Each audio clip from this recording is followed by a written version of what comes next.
I give this to you just so you can have a very rough idea of the difference between a balance sheet and a profit and loss or an income statement. So you'll see that the share capital is recorded not as an asset, but rather as a liability. And the reason that that is done is so the share capital will always be protected, because the assets then must be higher by the amount of share capital in excess of liabilities for the company to remain solvent. And that serves to protect the share capital by counting it on the liabilities side of the balance sheet. The profit and loss statement will show flows of funds in a given year. And if net liabilities were to be carried forward from a past year, then profits of this year would exist, however, could be used to reduce the liabilities and perhaps not bring the company into full balance. So assets are representations of the permanent state of the company as of a given date, and the income statement or the profit and loss statement will show the fund flows of a given company during a 12-month period. And for our distribution of profits test, we are looking at profits, however, profits that are net realized profits, and so therefore will be included taking into account any past liabilities on the balance sheet.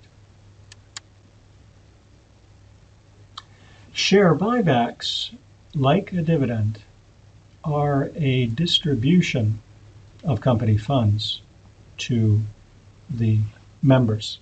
However, a distribution of funds for which the company will receive in return a share. So why would one repurchase shares?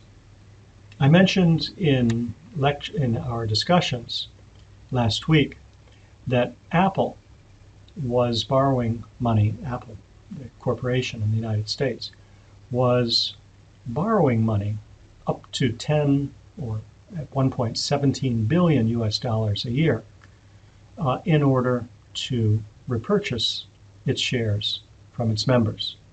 This will tend to prop the share price up of a company.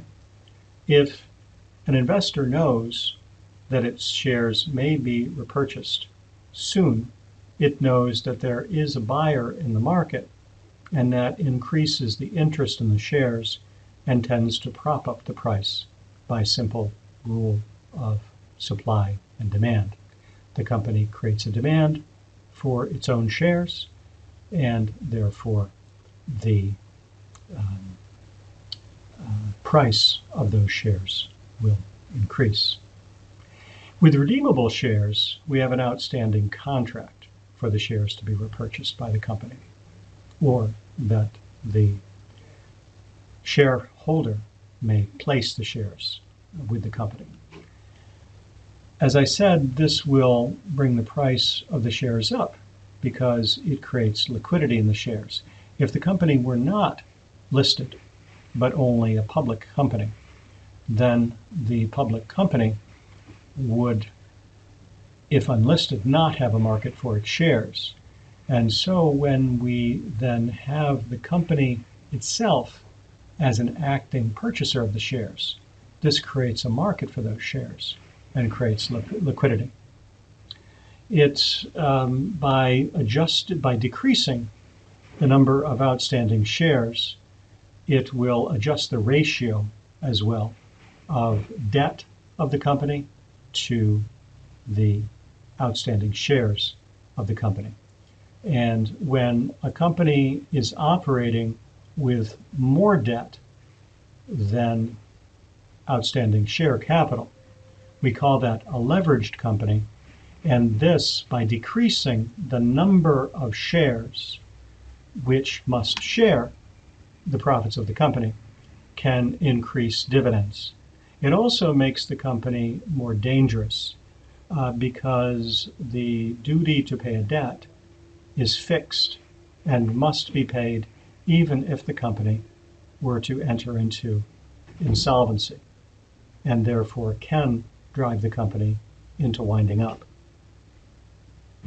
A leveraged company is a company in which the members receive a higher share of the profits because there are fewer shares and perhaps fewer members, but it will be exposed to creditors because even if things go poorly, the payment on the outstanding debt must be made, and that can drive the company into bankruptcy. We also repurchase shares to create a fund of shares that can be used for employee share schemes. Now, how do we repurchase shares? It's something like the way we pay dividends. We will be paying from distributable profits, and then the channel for repurchasing the shares will be more varied with a listed company than with an unlisted company. And that's exactly why stock exchanges exist. So if the company is listed, the purpose of the listing is to provide a market to distribute the shares of the company. And so in this market, it may be possible for the company to publish a general offer to all members.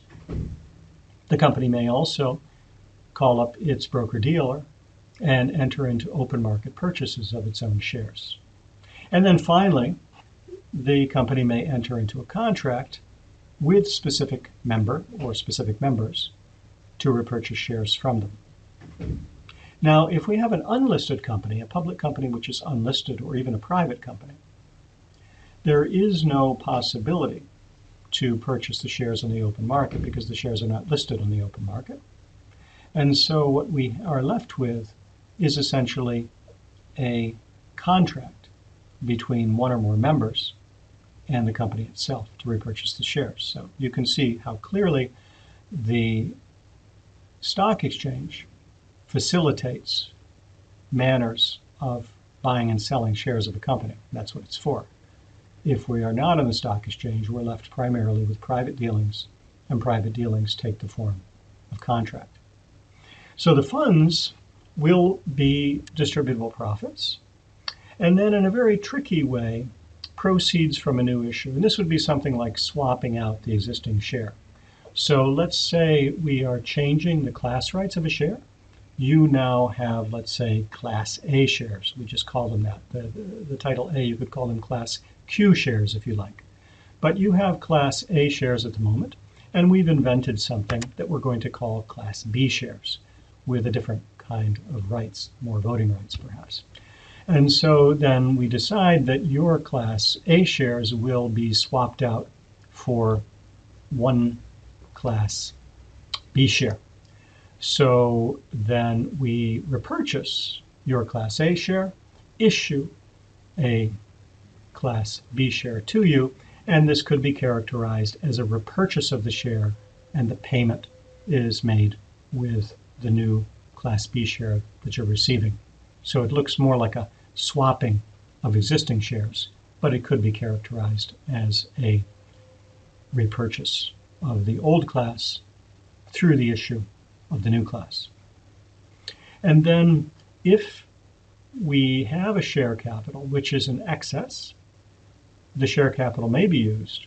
However, it will be necessary to make a solvency statement, and the directors, as discussed before, will have to be reasonably sure, that the company can pay its debts now and will be able to pay its debts 12 months hence, even after the transaction has been effected.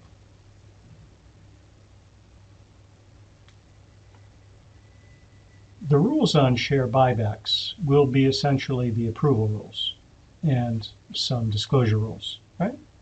So like many capital actions. We may prohibit share buybacks in the articles. The model articles do not. We may not repurchase partially paid shares. If we are purchasing shares with a contract, this must be made available to members before they vote on the repurchase. If a particular member is benefiting from the repurchase, this member must not be the deciding member for the repurchase. As I said, the funds will be distributable profits, proceeds from the fresh issue. That was the swap out of the share.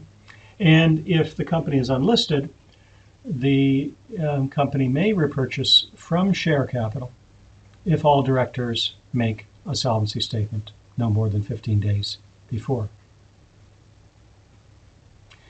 If payment is from capital, the resolution has to be published and sent to creditors, because when we reduce the share capital, we are affecting the creditors.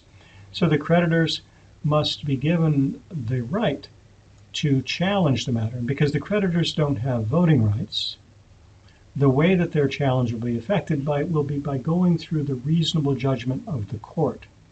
In company law, we try to use voting rights whenever possible, but where voting rights cannot achieve our goal, then we bring in the court, and the court will make an assessment based on the law, the facts, and its good sense for equity.